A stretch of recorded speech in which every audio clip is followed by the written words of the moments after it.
Afrique de la liberté, bonsoir.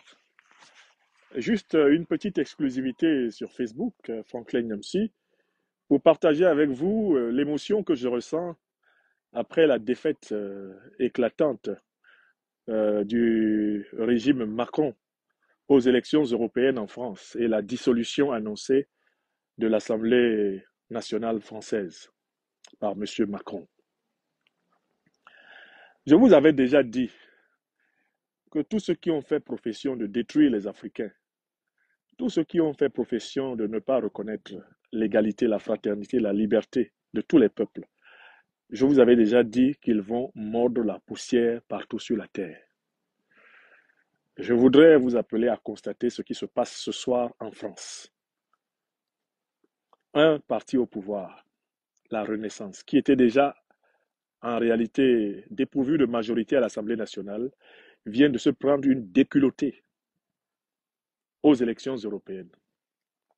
Je me souviens qu'en 2005, j'étais déjà citoyen français.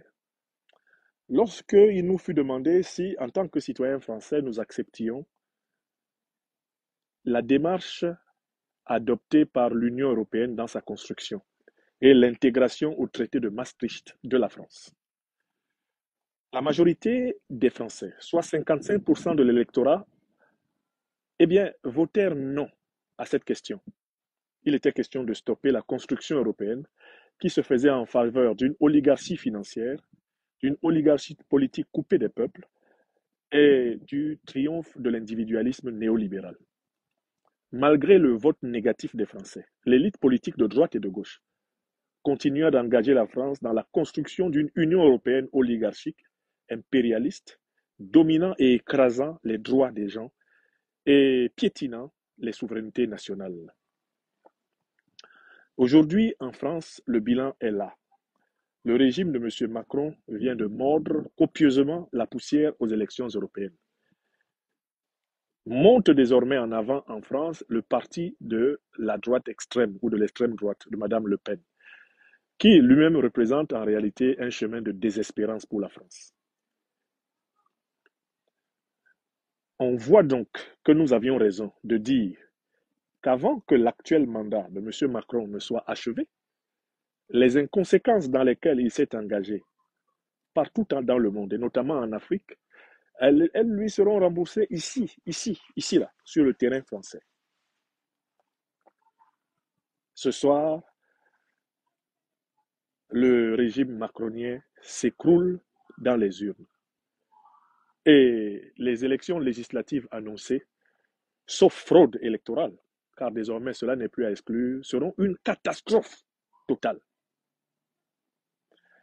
Je prends à témoin mes amis sur les réseaux sociaux. J'avais dit que tout cela finirait mal. Et je tenais simplement, ce soir, du dimanche 9 juin 2024, à attirer votre attention sur le fait que ce sont des choses que je vous avais dites qui sont en train de s'accomplir. La Renaissance mord la poussière. Le Rassemblement national l'écrase aux européennes. Monsieur Macron dissout l'Assemblée nationale, mais je crois qu'il n'y retrouvera jamais plus une majorité comparable à celle qu'il s'était constituée, a pris d'entourloupe depuis maintenant près d'un mandat et demi. Les carottes sont cuites. Les carottes sont cuites. Les carottes sont cuites.